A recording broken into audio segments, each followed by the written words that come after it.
भारत का जंगी जुनून और फिर पाकिस्तान का दानिशमंदाना जवाब, ये भारत के लिए कितना मौसर पैगाम है? देखिए, मैं समझता हूँ पिछले 2 दिन के अंदर जो सूरत हाल जनूबी एशिया में पैदा हुई है वो यकीनी तौर पे आलमी और इलाकाई अमन के लिए तशवीशनाक है। और जिस तरह परसों भारत ने कुछ गैर जिम्मेदाराना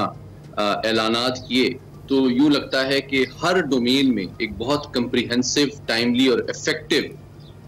जवाब जो है पाकिस्तान की तरफ से मुदल्लिल अंदाज में कल दिया गया है। अगर हम जो तमाम डेवलपमेंट्स हैं उसको मैप करें तो यूँ लगता है कि कल के दिन पाकिस्तान का पलड़ा भारी रहा है और पाकिस्तान ने हर डोमेन में भारत के खिलाफ एस्केलेशन डोमिनेंस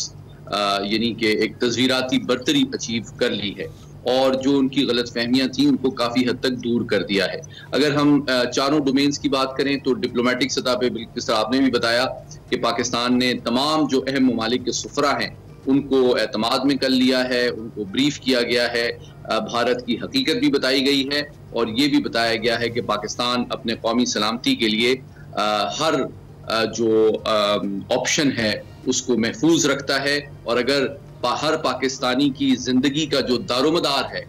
पानी के ऊपर, 24 करोड़ पाकिस्तानियों की जिंदगी का दारोमदार पानी पे है, उसकी सप्लाई अगर मुनक़ता या रोकने की कोशिश की गई तो पाकिस्तान हर वो ऑप्शन कंसिडर कर सकता है जो उसकी सलामती के लिए ज़रूरी है। और वो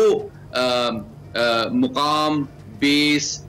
या जरिया जिसके जरिए से पाकिस्तान के पानी को रोकने की कोशिश की जाएगी, उसको पाकिस्तान तबाह करने की सलाहियत, इरादा हर वक्त और तैयारी भी रखता है। दूसरी बात यह है कि पाकिस्तान ने माशी सतह पे एक बहुत अहम और फौरी इक़दाम उठाए हैं जिसका माशी नुकसान भारत को बहुत ज़्यादा पहुंचेगा। आप जानते हैं कि 70 से 80% जो भारत की एविएशन ट्रैफिक है वो मगरबी यूरोप, मिडल ईस्ट और नॉर्थ अमेरिका की जानिब जाती है, जिसको अगर पाकिस्तान की एयर स्पेस डिनाई कर दी जाए तो उनका रूट भी लंबा हो जाएगा, उनके किराए भी महंगे हो जाएंगे, जिसकी वजह से वो इंटरनेशनल जो एविएशन इंडस्ट्री में बहुत बड़ा उनको नुकसान होगा और उनका शेयर दीगर एयरलाइंस हासिल कर लेंगी। तीसरी बात यह है कि पाकिस्तान की सबसे इम्पोर्टेंट बात हमारी, आपने एक खुशाइन तब्दीली पिछले 2-3 साल देखी है कल कि तमाम सियासी जमातें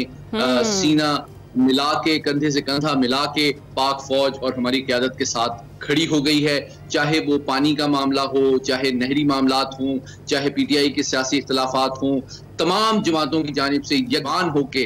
भारत को एक इत्तेहाद के साथ मजबूत और मुस्तहकम कौम का पैगाम दिया गया है सियासी सतह पे। और चौथी और आखिरी डोमेन जो है वो फौजी है, जिसमें अल्हम्दुलिल्लाह पाक फ़ज़ाइया, पाक फौज, पाक बहरिया और हमारी तस्वीराती स्ट्रेटेजिक फोर्सेस हर वक्त तैयार हैं। और 6 साल पहले तो शायद आप जानते हैं कि जनरल आसिम मुनीर DGI थे, आज वो आर्मी चीफ हैं, तो हमने किसी हद तक रहमदिली का मुजाहरा किया था भारतीय जाहिरियत के सामने। इस दफा हो सकता है कि हम उस रहमदिली का मुजाहरा न करें। बिल्कुल, जहां से भी जवाब आ रहा है 2 कदम आगे बढ़कर जवाब दिया जा रहा है। तो आप समझते हैं मोहम्मद अली साहब कि जो मोदी का अंदाजे हुक्मरानी है उस पर हम बात करेंगे, लेकिन जो बढ़त मारी है उन्होंने पहलगाम का, ऐसा जवाब देंगे कि जो सोच से भी कहीं ज्यादा होगा। और जो स्पीच की है उन्होंने ना सिर्फ हिंदी में थी बल्कि इसके साथ साथ उसको इंग्लिश में भी किया ताकि अक़वाम आलम तक उनकी आवाज पहुंच सके। हमने सफीरों को बुलाकर ये बातचीत की है, अपना पैगाम उन तक पहुंचाया है, लेकिन क्या दुनिया में हमारा केस ठीक तरह से डिफेंड हो रहा है? जी देखिए, ये एक खुशाइन बात है कि भारत के इंतहाई गैर जिम्मेदाराना तर्ज अमल के नतीजे में आलमी बरादरी बतदरीज उनकी हकीकत से वाकिफ हो रही है और पाकिस्तान का जो मौक़िफ़ और बयानिया है भारत और कश्मीर के हवाले से वो सही साबित हो रहा है। आपने देखा कि भारत ने पिछले चंद सालों में किस तरह अपनी इंटेलिजेंस एजेंसी के जरिए सियासी मुखालफिन को अमरीका, कनाडा, बरतानिया, ऑस्ट्रेलिया, न्यूजीलैंड में हलाक करने की कोशिश की, जिसका एतराफ़ अमरीका के बाज़ाब्ता तौर पर महकमे डिपार्टमेंट ऑफ जस्टिस ने भी किया है। तो और आप जानते हैं कि जो साबिक सदर बाइडन थे उन्होंने भारत में दौरे के दौरान ये बात बाज़ाब्ता तौर पे वज़ीर आज़म मोदी से भी उठाई थी।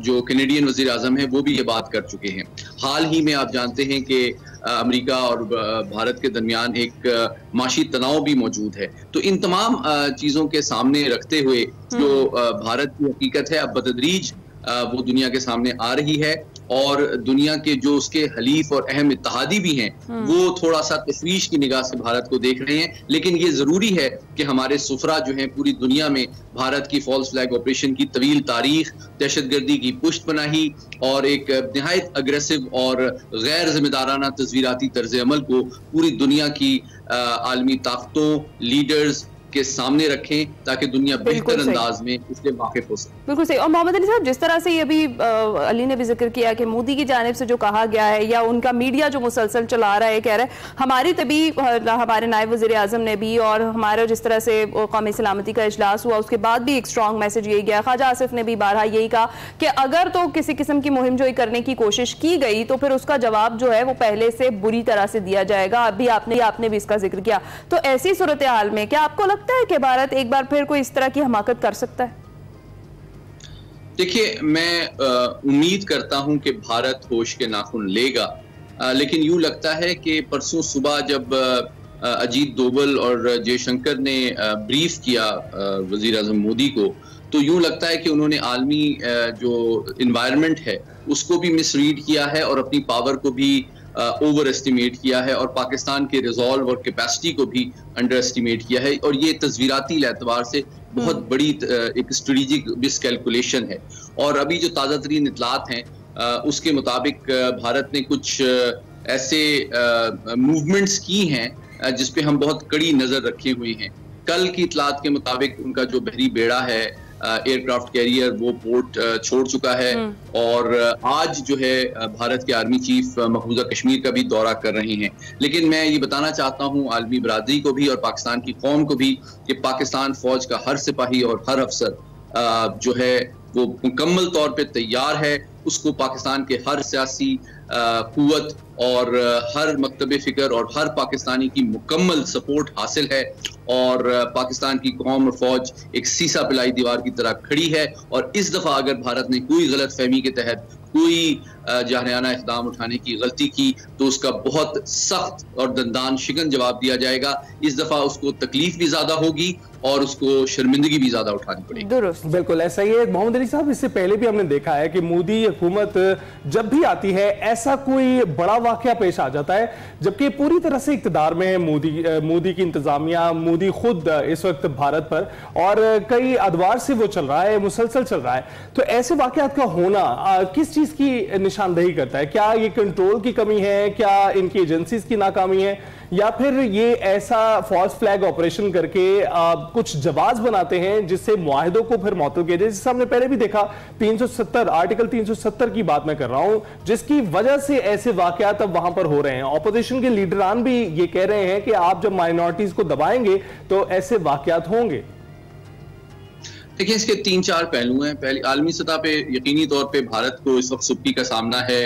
उसकी दहशतगर्दी की पुष्पनाई पूरी दुनिया के सामने बेनकाब हो चुकी है और माशी एतबार से भी दबाव का सामना है और चीन के साथ भी मसाइल हैं, अमेरिका के साथ भी तनाव बढ़ रहा है, जनूबी एशिया में भी बांग्लादेश जो है वो भी उसके असर और रसूख से निकल रहा है, अफगानिस्तान के अंदर भी मसाइल हैं, तो वो रीजन में भी आइसोलेट हो रहा है। तो यूं लगता है कि उसकी एक कोशिश है इस तरह के फॉल्स फ्लैग ऑपरेशन से जो दुनिया की तवज्जो है अपनी गलतियों और नाकामियों से हटा के पाकिस्तान की जानिब, इस्लाम की जानिब और कश्मीरियों को बदनाम करने के लिए इस्तेमाल की जाए, जो यकीनी तौर पे नाकाम होगी। दूसरी बात यह कि उनके मुल्क के अंदर भी बेशुमार सियासी, माशी, गवर्नेंस के मसाइल हैं जिससे वो अपोजिशन की तनकीद और जो अवाम की तवज्जो है वो इस किस्म की जंगजुआना मुहिम जोई और चेस्ट थम्पिंग के जरिए से मबजूल कराना चाहते हैं। और तीसरी बात, उनकी फौज का भी मसला ये है कि वो बहुत अच्छी तरह जानती है पाकिस्तान की सलाहियत को भी, पाकिस्तान के इरादे और काबिलियत को भी, और वो जानती है कि पाकिस्तान एक मुस्तनद एटमी ताकत है। तो खुली बड़ी पैमाने पे जंग तो उनके लिए ऑप्शन नहीं है, लेकिन इस तरह की गीदड़ भपकियों से वो अपने बड़े पैमाने पे जो 70-80 अरब डॉलर का दिफाई बजट है और 10-12 लाख की जो उनकी टोटल फौज है उसकी तादाद को फिर वो अवाम और टैक्स पेयर और हुकूमत के सामने